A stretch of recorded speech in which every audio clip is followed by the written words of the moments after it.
What is up, guys? So today we're going to be talking about welders. Everyone wants a welder, but they're so expensive. But what if I told you you can make an arc welder with just a simple microwave transformer and an extension cord? Let's check it out.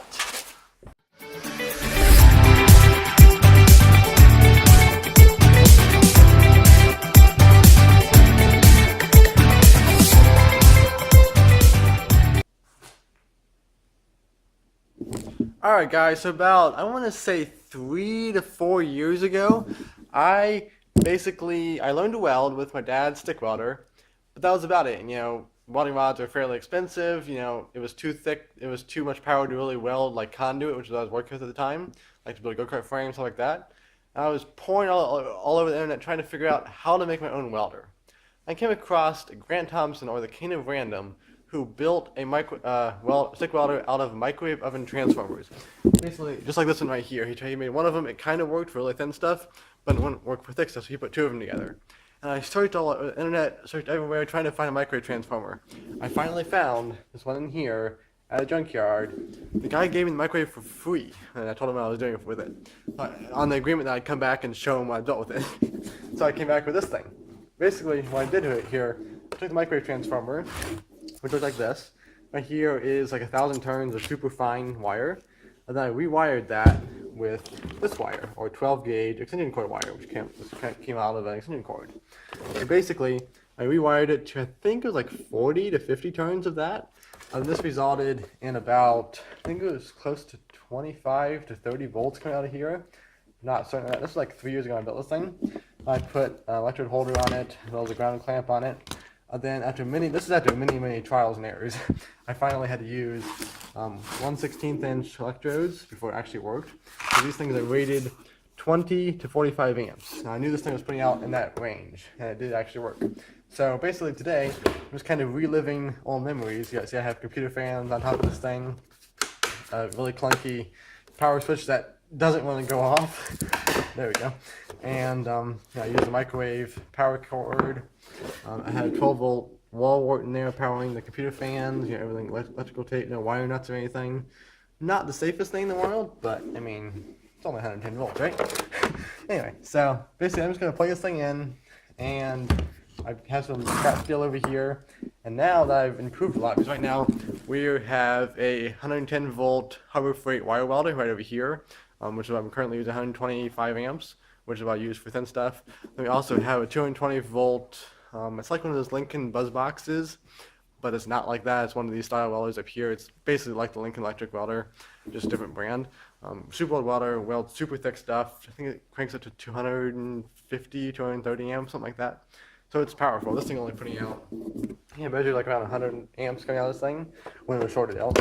So basically, I'm going to go ahead, plug this thing in, weld some stuff for you guys, and see how much I've improved, because this was like 3 or 4 years ago when I learned how to weld. I learned how to weld on a machine like this. I learned how to weld on a big machine.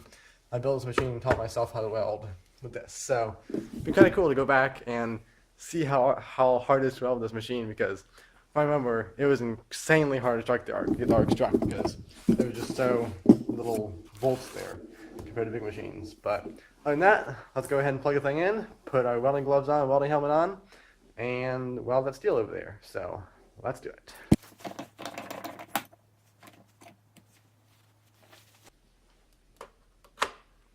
If I remember right, I plug this thing in, all the fans come on. This is how I had it set up back then, so it would be maximum cooling. Also had this 3-way switch over here. Basically, I have these 2 fans on each side here, blowing at the transformer in there, and this fan right here sucking all the hot air out of this thing. So I have a 3-speed fan here, so that's the lowest setting, and then there's medium, and then there's high. Really probably can't tell on the camera very much, but basically I feel the difference in air coming out of this thing. And then if I turn the thing on, listen to this thing. Whoa! My GCFI over here is not happy about that. There we go. Listen to that thing hum. Basically just like a little miniature big welder. Anyway, so turn this thing off if we can. The switch got a lot harder over the couple years it sat. Oh my goodness. I can't even do that. There we go. Anyway, so let's go ahead and put welding rod on the thing and start welding. So basically, this ground clamp right here has about as much power to basically not hurt a single bit. So my old method for doing this was either, that'll work right there, actually turn it on sideways, or use vice grips to help keep the pressure on it. And then we just go ahead and take our 4-year-old or 3-year-old 16th inch electrodes. I believe these are 6013s. Hopefully they still work. And then clip them into our stinger here. Hopefully it'll hold it in place. And then go ahead and try to weld with these things. And you can see how flimsy these things are. It was quite hilarious trying to weld with these things, but it did actually work. I managed to get a fairly decent weld with it. So let's go ahead and try running a bead on there and see how strong it is. Alright, welder's on. I'm all suited up and ready to try this thing.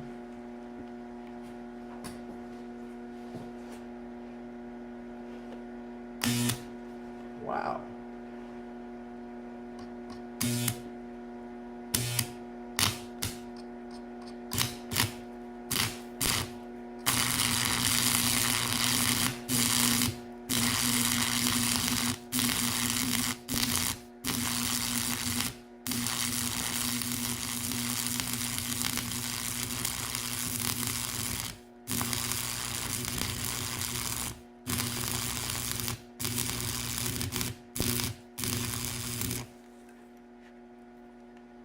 I completely forgot how fast these rods go. That's why I'm not too good at this thing. I'm used to big welders now.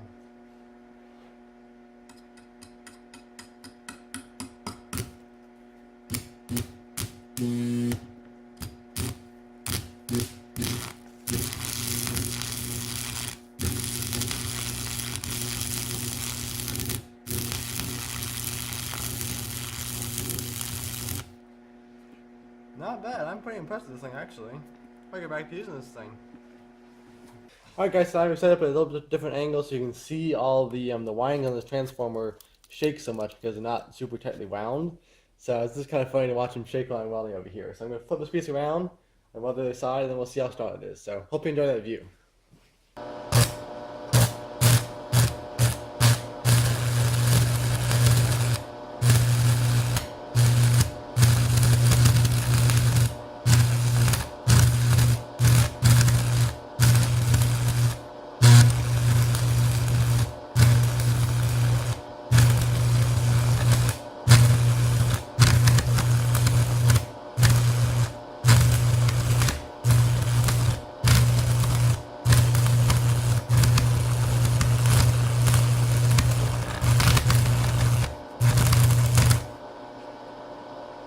Hey, not too bad.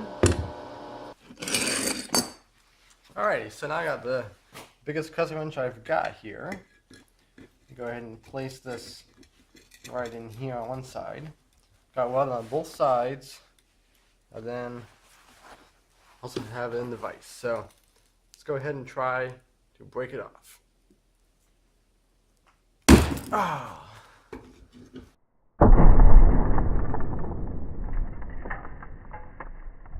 Well, it broke. Unfortunately, it didn't take any of the metal with it. It's unfortunate. But that required a lot of force to break this thing. I'm pretty impressed with that thing. If I would have practiced this a little bit more, I'd get pretty good at this and actually make a really decent weld. I'll try that in a future video. But for right now, just kind of going back and playing with this thing again was pretty awesome. Alright guys, so as you can see, I was pretty impressed for actually after 3 years ago, I was able to strike out with this thing and actually make it weld. It wasn't the strongest weld in the world, as you can see, because it didn't break any of the metal off with it, it just broke the weld. But I think if I took the time and got really good at this, and not, because these welding rods are so small, that I'm not used to pushing down so fast, and the arc just kept breaking out. So I think if I practice a lot more, I can get a lot better weld. And this is really thick metal too, it probably didn't penetrate that much. So if I can find thinner metal, it'd be even better.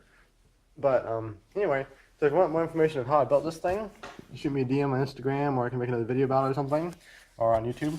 And yeah, other than that, this thing is pretty awesome. I have another transformer over here. Got a couple more under the workbench I'm going to be playing with here sometime soon. Or I have a whole bunch more I can get to if I need them.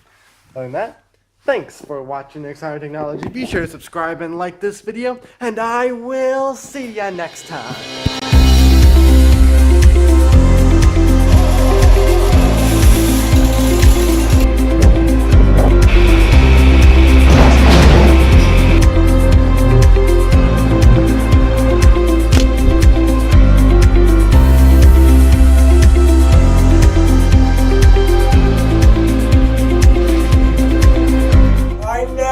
Do weird experiments. Bye.